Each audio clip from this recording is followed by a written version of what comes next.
안녕하세요. 오늘은 성경, 요한계시록 11장을 좀 깊이 들여다보려고 합니다. 네, 특히 그 두 증인하고 일곱째 나팔, 이 부분이 아주 강렬하죠? 맞아요. 상징이 가득한 이 이야기, 그 속에 담긴 핵심 통찰을 함께 찾아보는 시간을 갖겠습니다. 당신에게 중요한 의미를 전달하는 게 저희 목표니까요. 자, 그럼 바로 시작해볼까요? 네, 좋습니다. 이야기는 화자가 지팡이 같은 갈대를 받아서요, 성전이랑 제단, 또 거기서 경배하는 사람들을 측량하는 장면으로 시작되죠. 네, 맞아요. 측량하라는 명령을 받죠. 근데 좀 이상한 게 성전 바깥 마당은 빼놓으래요. 측량하지 말라고. 그렇죠. 그 이유가 이제 이방인들이 42달 동안 그 거룩한 성을 짓밟을 것이기 때문이라고 나오죠. 42달 동안요? 이게 뭔가 보호받는 영역이랑 그렇지 않은 영역, 그런 걸 나누는 걸까요? 네, 그렇게 볼 수 있습니다. 이 측량이라는 행위 자체가 하나님의 어떤 소유권, 그리고 보호하심을 상징한다고 볼 수 있거든요. 그러니까 성전 안뜰의 경배자들은 보호를 받지만 바깥 마당, 좀 더 세상과 가까운 영역은 일정 기간 동안 이방 세력에게 내어준다는 그런 의미로 해석될 수 있죠. 아하. 그리고 이 42달이라는 기간이 또 뒤에 나오는 두 증인의 활동 기간하고도 딱 맞아떨어집니다. 아, 그렇군요. 바로 그 두 증인이 여기서 등장하는군요. 굵은 베옷을 입고 1260일, 그러니까 정확히 42달 동안 예언할 권세를 받는다고 나오죠. 네. 이 사람들을 두 감람나무 그리고 두 촛대라고 부르던데 이건 또 어떤 의미를 담고 있는 건가요? 일단 굵은 베옷은 보통 구약에서도 보면 회개나 애도를 상징하잖아요. 그래서 세상에 대한 어떤 경고, 또 심판의 메시지를 전하는 역할을 암시한다고 볼 수 있고요. 네. 1260일은 말씀하신 대로 42달, 즉 고난과 증언의 시간을 나타내는 거고요. 두 감람나무와 두 촛대는 이게 구약성경 스가랴서에 나오는 상징이에요. 아, 스가랴서요? 네, 성령의 기름 부으심, 그러니까 권능을 의미하는 감람나무와 교회의 증거, 빛을 의미하는 촛대, 이걸 합쳐서 이 두 증인이 하나님의 특별한 권능을 받아서 세상의 진리를 증언하는 사명자들이다. 이런 뜻으로 해석됩니다. 와, 근데 그 권능이 정말 보통이 아니더라고요.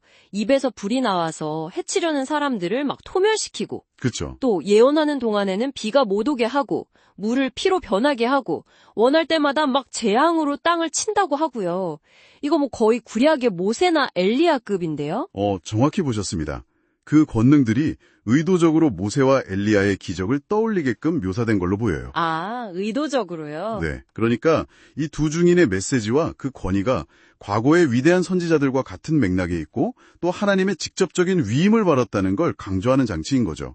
단순한 어떤 초능력이 아니라 그들의 말이 곧 하나님의 말씀이다. 이걸 보여주는 겁니다. 이야, 그런데요. 이렇게 강력한 증인들이 증언을 다 마치자마자요.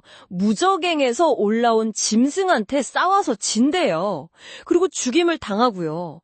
아니, 이건 정말 충격적인데요? 네, 그렇죠. 갑자기 분위기가 확 바뀌죠. 여기서 무적행은 요한계시록 전체에서 보면 악의 세력, 어떤 사탄의 권세가 나오는 근원으로 종종 묘사됩니다. 아, 그 끝없이 깊은 구렁 같은 곳이요? 네. 이 짐승의 등장은 결국 하나님의 증언 활동에 대한 세상의 아주 극렬한 반대 그리고 핍박을 상징한다고 볼 수 있습니다. 증인들의 사명이 끝나자마자 악의 세력이 그들을 제거하려고 시도하는 거죠.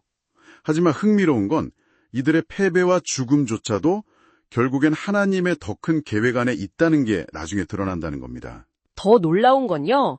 사람들이 그 증인들의 죽음을 보고 슬퍼하는 게 아니라 오히려 막 기뻐하면서 서로 선물을 주고받는다는 거예요. 맞아요. 그 이유가 두 선지자가 땅에 사는 사람들을 괴롭게 했기 때문이라고 설명하는데 아니 어떻게 증언이 괴로움이 될 수가 있죠? 여기서 괴롭게 했다는 건 아마도 그들의 진실된 증언 또 회개를 촉구하는 메시지가 세상 사람들의 죄나 불의를 직접적으로 지적하고 양심을 찔렀기 때문일 겁니다. 아하, 불편했던 거군요. 그렇죠. 세상의 어떤 가치관이나 방식에 그냥 안주하려는 사람들한테는 진리의 메시지가 당연히 불편하고 때로는 고통스러운 거죠. 그래서 그들을 잠잠하게 만든 그 짐승의 행위를 오히려 환영하는 좀 비극적인 모습이 그려지는 겁니다. 그렇군요. 하지만 이야기가 여기서 끝나지 않더라고요. 사흘 반 뒤에 하나님의 생기가 들어가서 그 증인들이 다시 살아나고 심지어 하늘로 올라가잖아요. 네, 맞습니다. 이 부활과 승천 장면은 예수 그리스도의 부활과 승천을 아주 강력하게 떠올리게 하죠.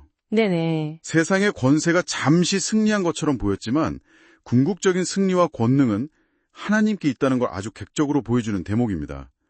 원수들까지 그 광경을 목격하고 두려워한다고 나오고요. 그렇죠. 그러고 나서 큰 지진이 일어나고 막 성의 10분의 1이 무너지고 7천 명이 죽고 살아남은 사람들은 두려워하면서 하나님께 영광을 돌린다고 하고요. 네, 그 결과로 나타나는 현상이죠. 이것이 정말 진정한 회개인지 아니면 그저 재앙 앞에서 보인 일시적인 굴복인지는 좀 불분명하지만 어쨌든 하나님의 권능이 아주 명백하게 드러나는 순간입니다. 그리고 이 사건으로 둘째 화가 지나갔다 이렇게 선언이 되죠. 아, 이제 둘째 화가 지나갔군요. 그리고 드디어 마침내 7째 천사가 나팔을 붑니다. 네, 클라이맥스죠. 그러자 하늘에서 엄청난 음성이 울려 퍼지죠. 세상 나라가 우리 주와 그의 그리스도의 나라가 되어 그가 세세토록 왕노릇하시리로다. 바로 이 부분입니다. 7번째 나팔은 최종적인 하나님 나라의 도래, 그리고 그분의 통치가 시작됨을 알리는 신호입니다. 이전까지 있었던 여러 재앙과 심판은 결국 이 최종적인 전원을 위한 과정이었다. 이렇게 볼 수 있는 거죠. 아, 그리고 이어서 24 장로, 아마 천상의 존재거나 혹은 교회의 대표로 해석되는데요. 이들이 엎드려서 경배하면서 하나님의 통치 시작, 그리고 심판과 보상의 때가 이르렀음을 선언합니다. 그리고 마지막 장면이 인상 깊었어요. 하늘에 있는 하나님의 성전이 열리고 그 안에 하나님의 언약궤가 보인다는 거예요. 네, 그렇죠. 그러면서 막 번개치고 음성 들리고 우레소리 나고 지진의 큰 우박까지 엄청난 현상들과 함께요.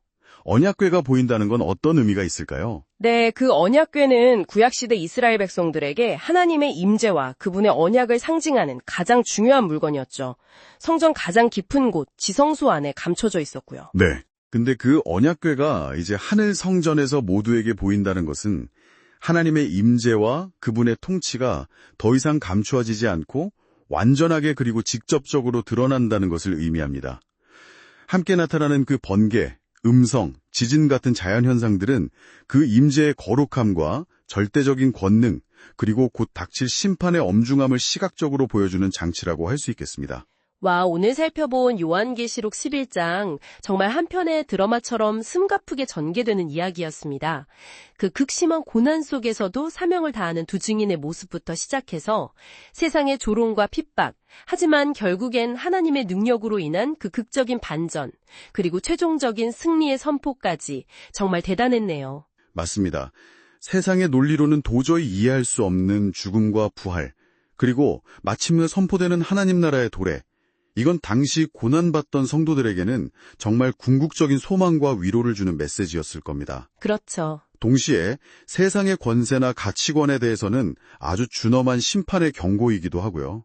여러 가지 생각을 하게 만드는 부분이죠. 네, 이처럼 모든 것이 끝난 것처럼 보이는 그런 절망적인 상황 속에서도 신실하게 자신의 길을 걸었던 그 두 증인의 모습, 그리고 결국 모든 것을 뒤엎고 새로운 질서를 선포하는 그 신적인 권능, 이 강렬한 대비가 지금 당신에게는 어떤 질문이나 울림을 주고 있는지 한번 조용히 생각해 보시는 건 어떨까요? 저희는 다음에 더 기쁜 이야기로 다시 찾아뵙겠습니다.